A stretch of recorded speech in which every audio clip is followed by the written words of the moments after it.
DD किसान, बदलते भारत की शान।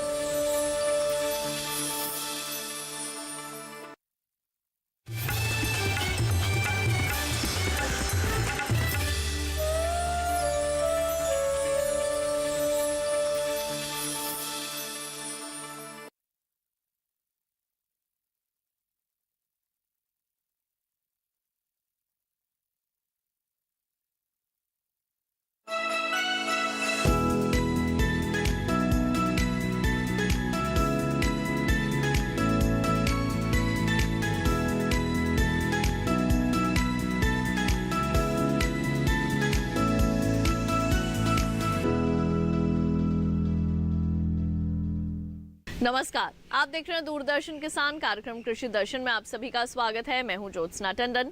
कृषि दर्शन एक ऐसा कार्यक्रम है जिसमें हम आपको कृषि जगत से जुड़ी तमाम जानकारियां देते हैं अपने 3 सेगमेंट्स के जरिए, जो कि हैं विज्ञान और किसान, कृषि स्टार्टअप और फार्मिंग इंडिया। इन तीनों ही सेगमेंट्स में होती हैं कुछ ऐसी खास जानकारियां जो कि आपके लिए काफी लाभकारी साबित हो सकती हैं। तो आइए अपने आज के कृषि दर्शन कार्यक्रम की शुरुआत करते हैं। आइए कार्यक्रम की शुरुआत करते हैं हमारे पहले सेगमेंट विज्ञान और किसान से।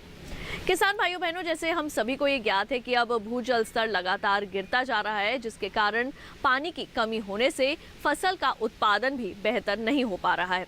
लेकिन हमारे कृषि वैज्ञानिकों ने कुछ ऐसी पद्धतियां तैयार की हैं जिससे कम पानी में भी आप ज्यादा उपज प्राप्त कर सकते हैं, और वो है सूक्ष्म सिंचाई पद्धति। आइए आज आपको ले चलते हैं दलहन का कटोरा कहे जाने वाले हमीरपुर जिले में, जहां पर सूक्ष्म सिंचाई पद्धति किस तरह से कारगर साबित हो रही है, दिखाते हैं।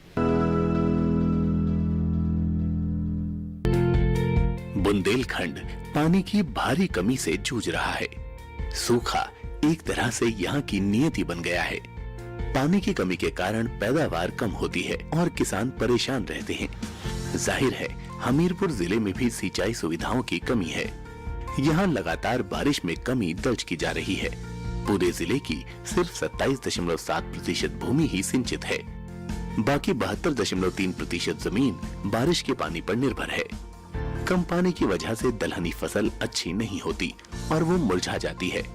ऐसे में वैज्ञानिकों ने सिंचाई के दूसरे तरीके अपनाने के लिए किसानों को प्रेरित किया।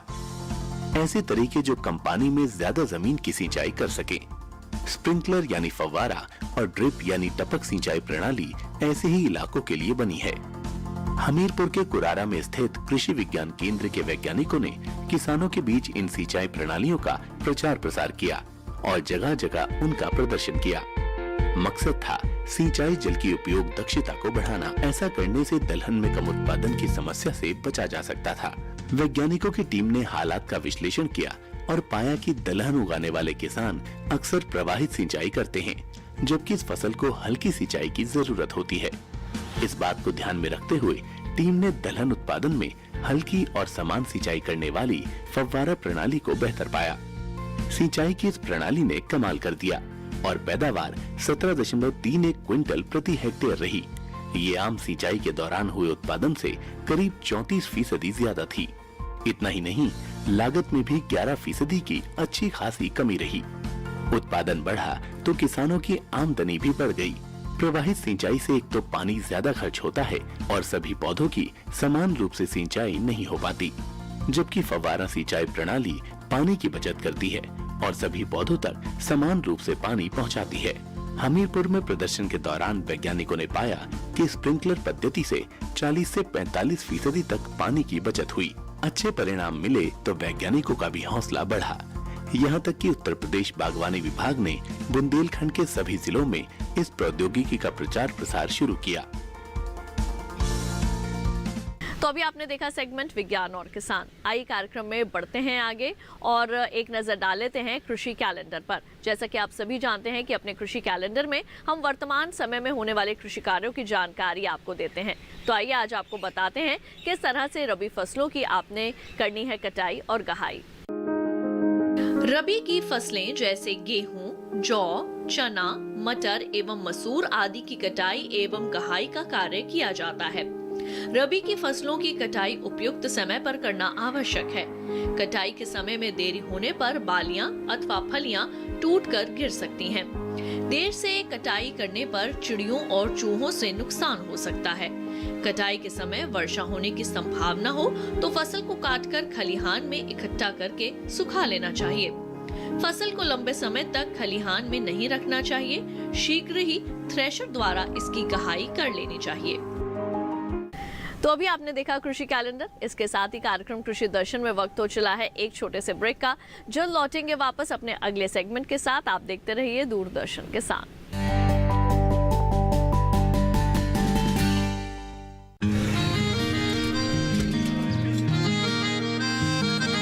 क्या बात है भाई, आजकल तो काफी खुश नजर आ रहे हो। क्यों ना हो, अब मैं ऑर्गेनिक खेती जो कर रहा हूँ ये पूरा प्राकृतिक है, ऑर्गेनिक है। इसमें हमारे खेत, हमारी फसल और हमारी जेब सब फायदे में होते हैं और इसमें लागत भी कम है। जी हाँ, आप भी ऑर्गेनिक खाद का प्रयोग करें, अपनी फसल और मिट्टी को तंदुरुस्त बनाएं और आपकी आमदनी में इजाफा करें। अधिक जानकारी के लिए किसान call centre toll free number 1800-180-1551 पर कॉल करें और लॉग ऑन करें kisan.gov.in और farmer.gov.in। कृषि और किसान कल्याण मंत्रालय द्वारा किसान हित में जारी।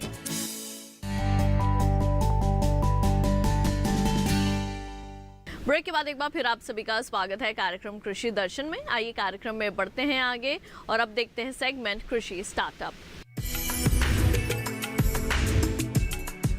किसान भाइयों बहनों, पहले के मुकाबले आज के समय में खान पान के तौर तरीकों में काफी बदलाव देखने को मिल रहा है। अफसोस की बात यह है कि फसलों का ज्यादा उत्पादन प्राप्त करने के लिए जिस तरह के उर्वरकों का इस्तेमाल खेती में किया जा रहा है वो मानव स्वास्थ्य के लिए काफी हानिकारक है। समय की मांग ये है कि हम देसी बीज के इस्तेमाल पर जोर दें। आइए आज आपकी मुलाकात करवाते हैं पद्मश्री पुरस्कार से सम्मानित एक ऐसी ही सफल महिला किसान से जिन्होंने इस क्षेत्र में आगे कई तरह के काम किए हैं और दूसरे किसानों के लिए आज मिसाल बनी है। बीज माता के नाम से मशहूर महाराष्ट्र की राहीबाई सोमा पोपेरे को देसी बीजों के संरक्षण के लिए भारत सरकार ने पद्मश्री पुरस्कार से नवाजा है। जिला कुंभालने के अंबेडकर नगर की रहने वाली राहीबाई ने अपने कच्चे घर में बीज बैंक बना रखा है। उनके पास दाल, मोटे अनाज और तिलहन के पुराने देसी बीजों के भंडार हैं। वे संस्थाओं की मदद से इसे किसानों को देती हैं। कुंभालने जिले की गिनती महाराष्ट्र के अति पिछड़े जिलों में होती है। राहीबाई यहाँ के किसानों को बिना किसी रसायन के प्रयोग की खेती सिखाती हैं और उन्हें पुराने बीजों से होने वाले फायदों के बारे में बताती हैं। उनका मानना है कि देसी बीजों से ही किसानों का भला हो सकता है, क्योंकि इसके लिए बस हवा और पानी की जरूरत होती है। वे अभी 35,000 किसानों के साथ काम करती हैं और इनके सहेजे गए बीजों से 32 फसलों की खेती हो रही है।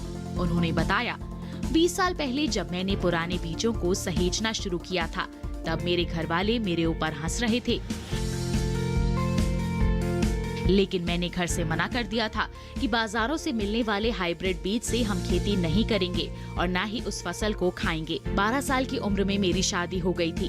मैं कभी स्कूल नहीं गई, लेकिन खेती के नए तरीके सीखना चाहती थी। शुरू में सब्जियों की खेती पुराने बीजों से शुरू की। तब लोग कहते थे इससे कुछ पैदा नहीं होगा।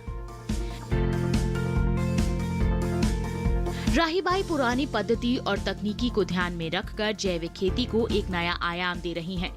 इन्होंने 50 एकड़ से भी ज्यादा भू संरक्षण कर उसमें कई तरह की सब्जियां और धान उगाने का काम किया है। राहीबाई सीड बैंक में पके हुए बीजों को सुरक्षित रखती हैं। ये बीज किसानों को कम सिंचाई में अच्छी फसल देते हैं। आदिवासी परिवार की महिला जिसने अपनी खेती से पूरे देश का ध्यान अपनी ओर खींचा है। इन्होंने अपने बेमिसाल हौसले के बुनियाद पर अपने ही गांव की 3,500 महिलाओं को खेती से जोड़कर अपने पैरों पर खड़ा करने की ताकत दी है।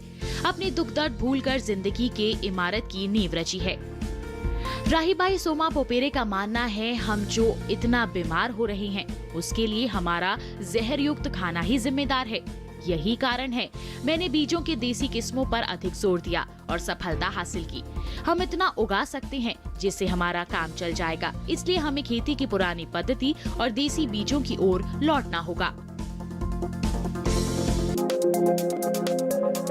तो अभी आपने देखा सेगमेंट कृषि स्टार्टअप। आइए कार्यक्रम कृषि दर्शन में बढ़ते हैं आगे और अब शामिल करते हैं किसानों के कृषि से जुड़े सवाल और कृषि वैज्ञानिकों के जवाब।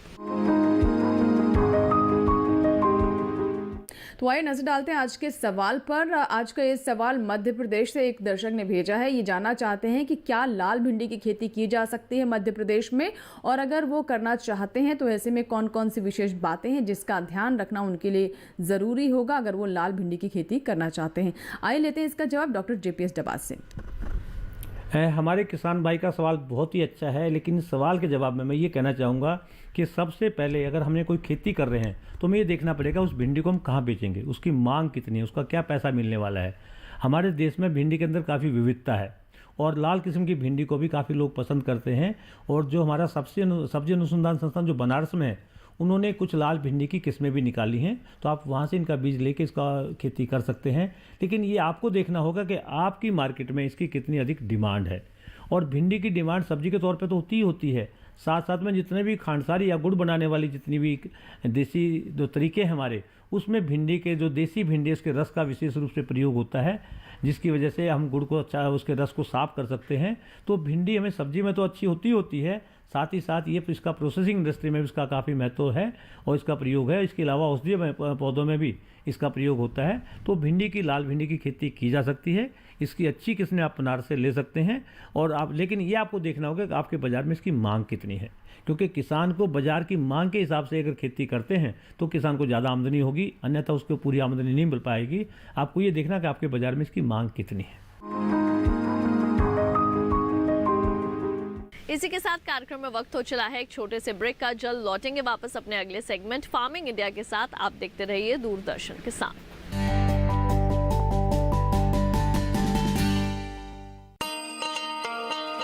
किसान भाइयों गांठ बांध लो, गांठ बांध लो, बहुत बहुत है काम की, समृद्धि के पैगाम की। मिट्टी के मिजाज को समझो, मिट्टी के हर राज को समझो, मिट्टी की तुम जांच कराओ, मुफ्त सॉइल हेल्थ कार्ड ले जाओ। कभी मुनासिब बीज लगाओ, सही किस्म की खाद ले आओ, जितनी जरूरी उतनी डालो, सही मात्रा खुद पहचानो, इसको अपना मंत्र बना लो, मिट्टी की सेहत तो जानो। बात बहुत है काम की, कम लागत अधिक वरदान की। किसान भाइयों गांठ बांध लो, आज ही मिट्टी की जांच कराएं, राज्य सरकार के कृषि अधिकारी से संपर्क करें और मुफ्त में सॉइल हेल्थ कार्ड पाएं। कृषि और किसान कल्याण मंत्रालय द्वारा किसान हित में जारी।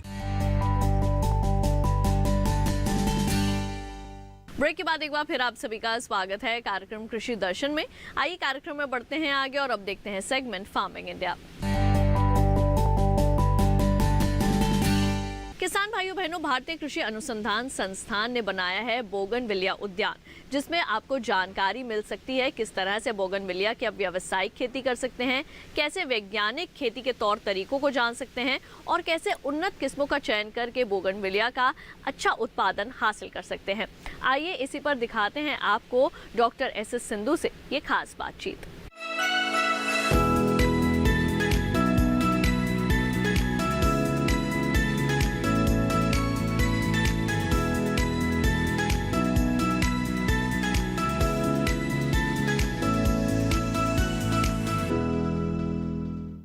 फूलों की जब भी बात होती है तो उनकी खूबसूरती का जिक्र होता है। हालांकि कुछ फूलों का औषधीय इस्तेमाल भी है, लेकिन आज हम ऐसे फूल की बात करने वाले हैं जिसके अनेकों इस्तेमाल हैं और ये फूल है बोगनविलिया, जिसे बोगनविलिया एक फ्रांस के नेविगेटर थे जिन्होंने पूरी दुनिया में इसे फैलाया है।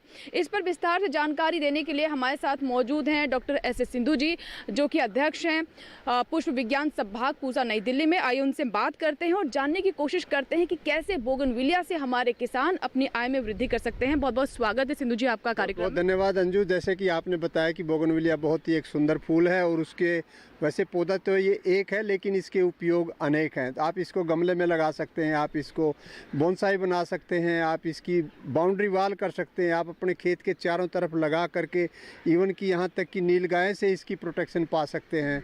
इसका पेड़ बना सकते हैं, इसकी आप बोनसाई बनाएं, इसको आप परगोला पे लगाएं, तो इसके उपयोग बहुत सारे हैं। जैसे कि मैं देख रही हूँ मेरे हाथ में ये जो बोगनविलिया की एक डाल है, ये कुछ नारंगी रंग की है गाजरी रंग की दिखाई दे रही है और ये पूरा गार्डन है। यहाँ पर सफ़ेद रंग, हल्के गुलाबी रंग के भी फूल हैं। इतनी वैरायटी तो मैंने आज तक कभी बोगनविलिया की नहीं देखी। तो हमारे किसानों के हिसाब से आप बताइए कि किस वैरायटी की ज़्यादा मांग है, किस प्रकार से इसे वो बेच सकते हैं और कैसे उन्हें लाभ हो सकता है।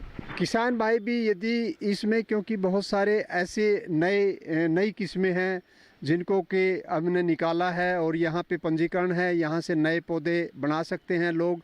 मदर प्लांट हमारे यहाँ से ले सकते हैं। हम जनता को लिए यहाँ से पौधे देते हैं और लोग यहाँ से पौधे खरीद के भी ले जाते हैं, अपने घरों में लगाते हैं, उसको मल्टीप्लाई कर सकते हैं। बहुत सारे नर्सरी वाले पौधे यहाँ से लेके जाते हैं और वो लाखों में, हज़ारों में पौधे मल्टीप्लाई करते हैं, नया पौधा बनाते हैं, पोट में लगाते हैं और बेचते हैं।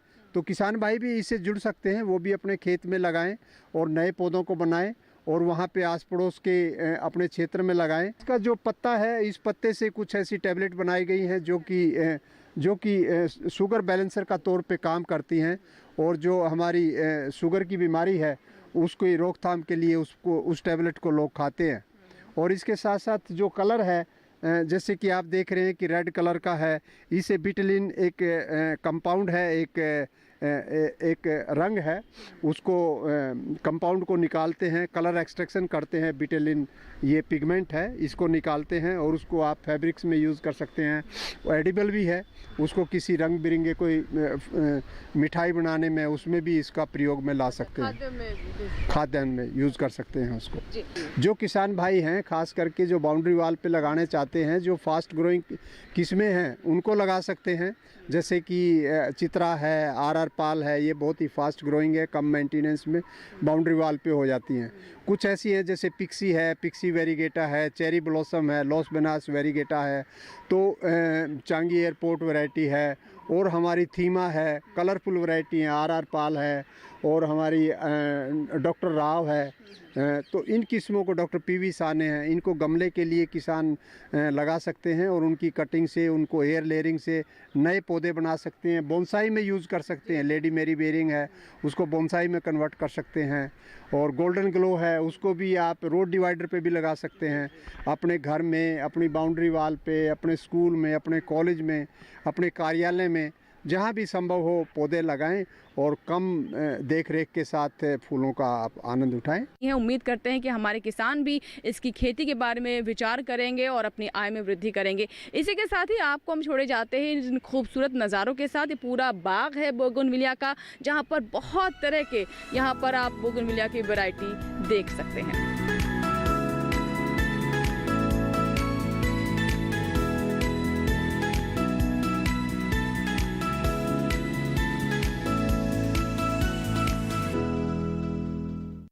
किसान भाइयों बहनों, अब आपको जानकारी देते हैं एग्रीकल्चरल इंफ्रास्ट्रक्चर फंड के बारे में।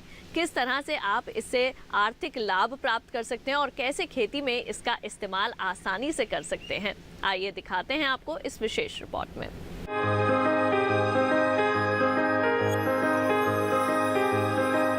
कृषि क्षेत्र को बेहतर बनाने के लिए अवसंरचना यानी बुनियादी ढांचा बहुत ही महत्वपूर्ण है।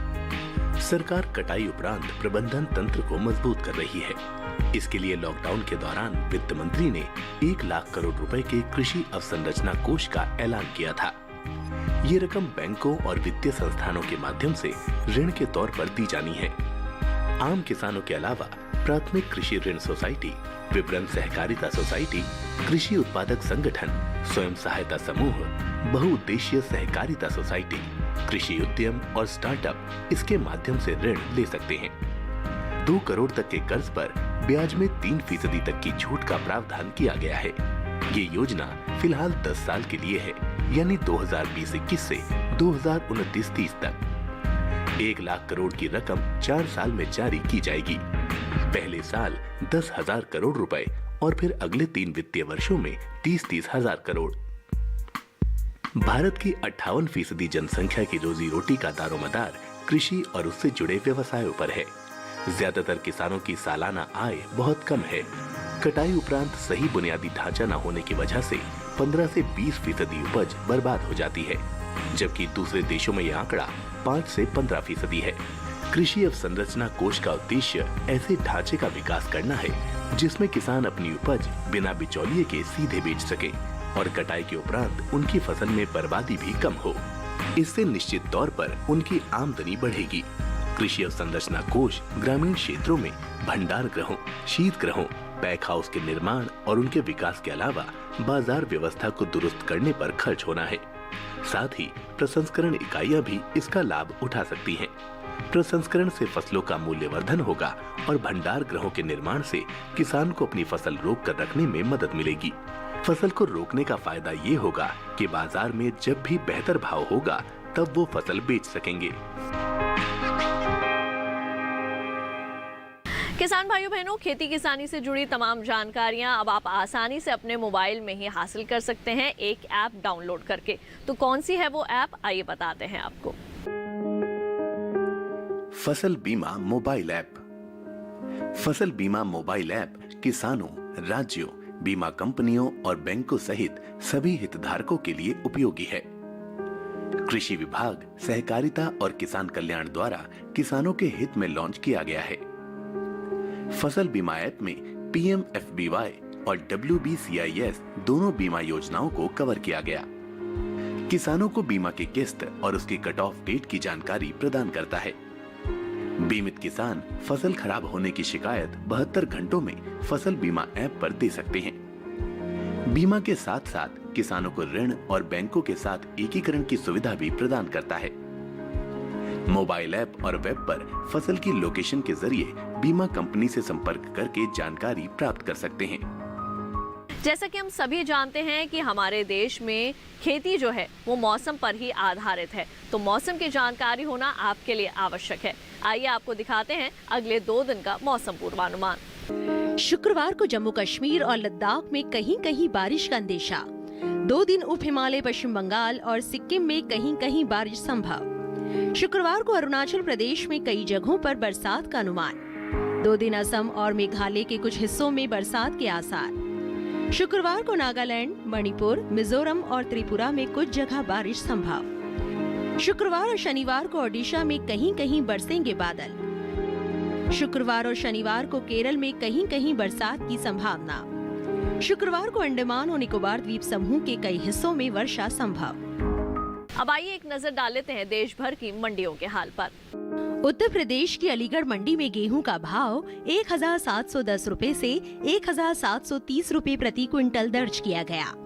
गोंडा मंडी में भाव 1630 रुपए से 1670 रुपए प्रति क्विंटल रहा। कासगंज मंडी में गेहूं का भाव 1600 रुपए से 1640 रुपए प्रति क्विंटल दर्ज किया गया। सीतापुर मंडी में भाव 1580 रुपए से 1610 रुपए प्रति क्विंटल रहा। और अब चलते चलते एक नजर डालते हैं ट्विटर प्लेट पर। खाद्य प्रसंस्करण उद्योग मंत्रालय कैबिनेट समिति द्वारा केंद्रीय क्षेत्र स्कीम खाद्य प्रसंस्करण उद्योग के लिए उत्पादन लिंक्ड प्रोत्साहन योजना को मंजूरी देने के फैसले का स्वागत करता है। तो किसान भाइयों बहनों, हम उम्मीद करेंगे कि आज के कृषि दर्शन कार्यक्रम में दी गई जानकारियां आप सभी के जरूर काम आएंगी। कृषि दर्शन आपका अपना कार्यक्रम है। इस कार्यक्रम के लिए अगर आप अपने कोई सुझाव देना चाहते हैं तो हमें पत्र लिख सकते हैं। हमारा पता है कृषि दर्शन, कमरा नंबर 58, CPC दूरदर्शन, खेलगांव, नई दिल्ली 110049। अगर आप हमें ईमेल करना चाहते हैं तो हमारा ईमेल ID है krishidarshandddk@gmail.com। तो आज के लिए केवल इतना ही। मुझे दीजिए इजाजत, लेकिन आप देखते रहिए दूरदर्शन किसान। नमस्कार।